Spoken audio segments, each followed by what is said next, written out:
নমস্কার বন্ধুরা, কেমন আছো সবাই? ভবঘুরে সৌরভের একটি নতুন ভিডিওয় তোমাদেরকে স্বাগত জানাই। নতুন নতুন ঠিকানা খুঁজে ছুটেছি গ্রাম থেকে শহর, আর বিশ্বের সব থেকে বড় সরস্বতী প্রতিমা দেখতে আজকে তোমাদের ভবঘুরে সৌরভের গন্তব্য হতে চলেছে কলকাতার বাটানগর। আজ 1 ফেব্রুয়ারি শনিবার। এবছর 2025-এর সরস্বতী পুজোর বিশেষ আকর্ষণ হতে চলেছে বাটানগর নিউল্যান্ড প্লে গ্রাউন্ড। অনুষ্ঠিত হতে চলেছে বিশ্বের সব থেকে বড় সরস্বতী প্রতিমার মূর্তি পূজা। আজ যার শুভ উদ্বোধন। শিয়ালদহ স্টেশন থেকে বাটানগর প্লে গ্রাউন্ড যাওয়ার বেশ রুট হচ্ছে ট্রেন পথ, যার জন্য শিয়ালদহ দক্ষিণ শাখা থেকে বজবজ লোকালে করে আমাদেরকে চলে যেতে হবে নুঙ্গি স্টেশনে। নুঙ্গি স্টেশন থেকে মিনিট 5-এর হাঁটা পথেই রয়েছে বাটানগর প্লে গ্রাউন্ডের মাঠ। তবে 1 ও 2 ফেব্রুয়ারি বালিগঞ্জ লাইনে ইন্টারলকিং এর কাজের জন্য শিয়ালদহ দক্ষিণ শাখা থেকে একাধিক ট্রেন বাতিল রয়েছে। ট্রেনগুলি চলছে নিউ আলিপুর থেকে বজবজের মধ্যে। তাই আমি আজ দমদম স্টেশন থেকে মাঝেরহাট লোকালে করে মাঝেরহাট পৌঁছে সেখান থেকেই নুঙ্গি স্টেশনে যাব। দুপুর 3:07 হাবড়া মাঝেরহাট লোকাল নির্ধারিত সময় থেকে 15 মিনিট লেটে 3:22 দমদম স্টেশনের 5 নম্বর প্ল্যাটফর্মে এসে পৌঁছালো। জংশন হওয়ায় ট্রেন ছাড়তেই লাইন আলাদা হলো। একটি লাইন চলে গেল বিধাননগর হয়ে শিয়ালদার দিকে, আর অপরটি যাবে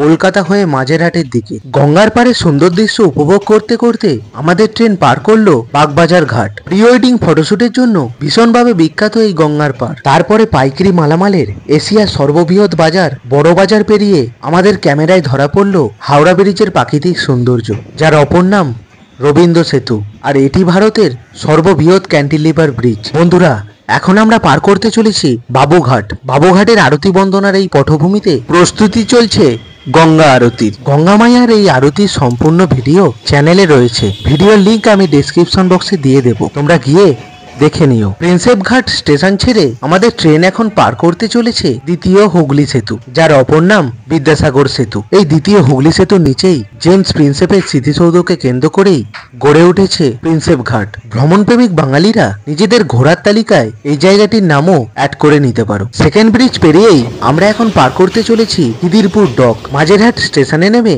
2 নম্বর প্ল্যাটফর্ম থেকে তৎক্ষণাৎই বজবজ লোকালে করে রওনা দিলাম নুঙ্গি যাওয়ার উদ্দেশ্যে। মাঝেরহাটের পর পার করলাম প্রেস ব্রিজ স্টেশন, তারপরেই এলো সন্তোষপুর, পার করলাম আখড়া স্টেশন। অবশেষে আমাদের ট্রেন এসে পৌঁছালো নুঙ্গি স্টেশনের 3 নম্বর প্ল্যাটফর্মে। ট্রেন থেকে নেমেই সামনের এই ফুটওভার ব্রিজ পেরিয়েই আমরা চলে যাব 1 নম্বর প্ল্যাটফর্মে। স্টেশনের 1 নম্বর প্ল্যাটফর্ম থেকে টিকিট কাউন্টারের পাশ দিয়ে বাইরে বেরিয়ে এলাম। সামনের সাইনবোর্ডে ডান দিকে যাওয়ার অ্যারো মার্ক করা রয়েছে। এই যে ডান দিকের লেভেল ক্রসিংটা দেখছো, নুঙ্গি স্টেশন থেকে এই লেভেল ক্রসিং হয়েও তোমরা এই রাস্তা দিয়ে চলে আসতে পারো। সামনের এই মোড় থেকে আমরা মাঝেরহাটের দিকে মুখ করে ডান দিকের রাস্তা ধরেই হেঁটে যাব। রাস্তায় যেতে যেতে আশেপাশের আরো বেশ কিছু সরস্বতী প্রতিমা দেখে নিলাম। অসম্ভব সুন্দর লাগলো। গহনা থেকে শাড়ি সমস্তটাই মাটির কাজে মোড়া এই সরস্বতী প্রতিমাটি। নুঙ্গি স্টেশন থেকে বাটানগর নিউল্যান্ড প্লে গ্রাউন্ডের দূরত্ব 450 মিটার। পায়ে হেঁটে যেতে সময় লাগবে মাত্র 5 মিনিট। আমরা বাটানগর খেলার মাঠের অনেকটা কাছেই চলে এসেছি। দূর থেকেই দেখা যাচ্ছে আকাশ সমান সেই সরস্বতী প্রতিমা। সামনের বাম দিকে একটি মেলা বসেছে, তবে এই মেলায় আমরা পরে আসছি। আগে যে বিশ্বখ্যাত সর্ববৃহৎ যে সরস্বতী মায়ের প্রতিমা দেখতে আসা, সেখানেই আগে পৌঁছানো যাক। সামনের এই মেন রোডটা পেরিয়েই আমরা এন্ট্রি গেট দিয়ে ভেতরে প্রবেশ করব। তার আগে যারা নিজস্ব গাড়ি নিয়ে আসবে তারা এন্ট্রি গেটের আগেই বাম দিকে একটি পার্কিং জোন পেয়ে যাবে, যেখানে নিজস্ব গাড়ি পার্ক করে রাখতে পারবে। পৃথিবীর সর্ববৃহৎ সরস্বতী প্রতিমা দর্শনে আমাদেরকে স্বাগত জানাচ্ছে Batanagar squad foundation and creation. 111 ফুটের সরস্বতী প্রতিমা তৈরি করে এবছরে বিশ্ব রেকর্ড করেছে বাটানগর স্কোয়াড ফাউন্ডেশন অ্যান্ড ক্রিয়েশনের কর্মীবৃন্দরা। এন্ট্রি গেট দিয়ে প্রবেশ করে বেশ কিছুটা এসেই বাম দিকে একটি পে অ্যান্ড ইউজ টয়লেটের ব্যবস্থা রয়েছে দেখলাম। আস্তে আস্তে আরো সামনের দিকে এগিয়ে গেলাম। এখন ভিড়ের চাপ অনেকটাই কম আছে, তবে উদ্বোধনের পর আস্তে আস্তে বাড়তে পারে দর্শনার্থীর ভিড়। প্রথমেই রয়েছে একটি ভিআইপি এন্ট্রি গেট। আস্ত প্রতিমা স্ট্রাকচারটা একটি ক্রেনের মাধ্যমে বসানো রয়েছে। ভিআইপি গেট ফেলে ডান দিকে একটু এগোতেই বাঁশের ব্যারিকেড দিয়ে সাধারণ মানুষের এন্ট্রির ব্যবস্থা রয়েছে। আস্তে আস্তে আমি সরস্বতী মূর্তির একেবারে কাছে তোমাদেরকে নিয়ে যাওয়ার চেষ্টা করছি। যত কাছে যাচ্ছি ততই দেখে অবাক হচ্ছি। আমার দেখা সব থেকে বড় সরস্বতী মূর্তি হলো বাটানগরের এই সরস্বতী প্রতিমা। আর এর আগে বিশ্বের কোনো জায়গায় এত বড় সরস্বতীর মূর্তি হয়েছে বলে আমার জানা নেই।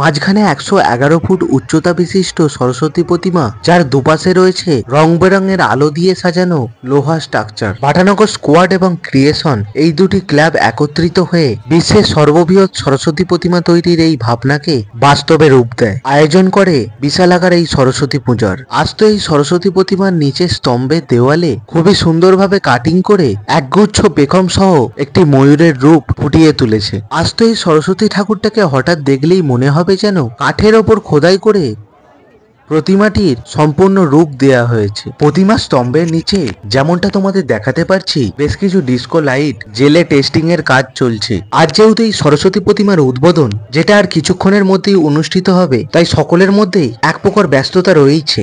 আর যতবার আমি প্রতিমাটা দেখছি সত্যিই অসাধারণ ও অনবদ্য লাগছে। বাম দিকে উদ্বোধনী অনুষ্ঠানের একটি স্টেজ আর ডান দিকে বিশালাকার সরস্বতী মায়ের মূর্তি। চারিপাশটায় এভাবেই এক প্রকার সাজো সাজো রবে মেতে উঠেছে। বাম দিকে এই যে বিশালাকার উদ্বোধনী অনুষ্ঠানের মঞ্চ, এই মঞ্চটাকেও আলো দিয়ে খুব সুন্দরভাবে সাজানো রয়েছে। বাটানগর স্কোয়াডের আজকের এই উদ্বোধনী অনুষ্ঠানে টলিউড থেকে থাকছে মোট 21 জন প্রধান অতিথি। আবারও একবার প্রতিমাটি ক্যামেরা বন্দি করার চেষ্টা করছি। লোহা স্ট্রাকচারের ওপর বেস করে সম্পূর্ণ প্রতিমাটি তৈরি করা রয়েছে, যার ওপরে থলে অথবা চটের কিছু কাজ রয়েছে, সেই সাথে রয়েছে থার্মোকলের নকশার অনেকটা কাজ। বিভিন্ন জায়গা থেকে কারিগরেরা এখানে এসেছেন, তৈরি করেছেন বিশ্ব রেকর্ড করা অনবদ্য 111 ফুটের সরস্বতী মায়ের এই মূর্তি। 1 ফেব্রুয়ারি অর্থাৎ আজ উদ্বোধন হয়ে 5 ফেব্রুয়ারি পর্যন্ত থাকবে এই সরস্বতী মায়ের মূর্তি। জগদ্ধাত্রী পুজোর নাম করলে ঠিক যেমনি প্রথমেই মাথায় আসে চন্দননগরের নাম, ঠিক তেমনি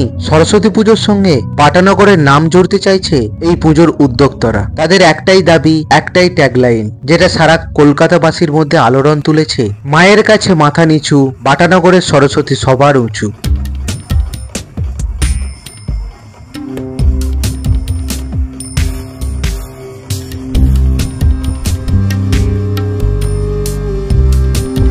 এবারে এই বড় সরস্বতী মায়ের মূর্তির পাশেই আরেকটি ছোট সরস্বতী মায়ের মূর্তি পূজার খুব সুন্দর থিম রয়েছে, সেটাই তোমাদেরকে দেখাই চলো। ছোট্ট একটি প্যান্ডেল, যেখানে প্রবেশপথের মুখে বাঁশকে চিরে ছোট ছোট কাঠি বানিয়ে অবিকল একটি বই তৈরি করা হয়েছে। এই পুজোর পরিচালনায় রয়েছে বাটানগর ব্রাদার্স ক্লাব। ব্রাদার্স ক্লাবের এবছরের পুজোর থিম ঐতিহ্য, পুরনো পরম্পরা, পুরনো স্মৃতি সবকিছুকেই তুলে ধরেছে একই ফ্রেমে। দুপাশের দেওয়াল জুড়ে শহর কলকাতার অসাধারণ সৌন্দর্য চিত্রিত হয়েছে। কাজ চলছে জোর কদমে, চলছে শেষ মুহূর্তের প্রস্তুতি। বাঁশের ব্যাকারি চিরেই ছোট ছোট কাঠি দিয়ে তৈরি করে ফেলেছে হাওড়া ব্রিজ, দ্বিতীয় হুগলি সেতু ও কুতুব মিনারের মতো অসাধারণ ভাস্কর্য।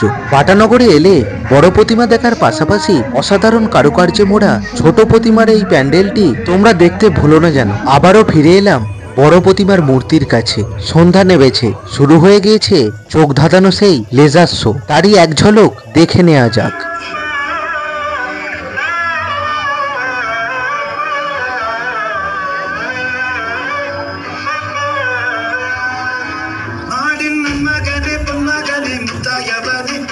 സൂര്യനും ചന്ദ്രനും നയവനെ കാലം കത്ത് വച്ച രക്ഷകനെ സുഹാരകനെ കണ്ണനായി നമ്മകളെ ഭയമേ മാറിക്കൊമി അണ്ണൻ വന്ന വിട്ടുന്നില്ല ഇരുട്ടിൽ സിറ്റി വാഴും രാജാവുക്ക് എല്ലാവരും സുല്ല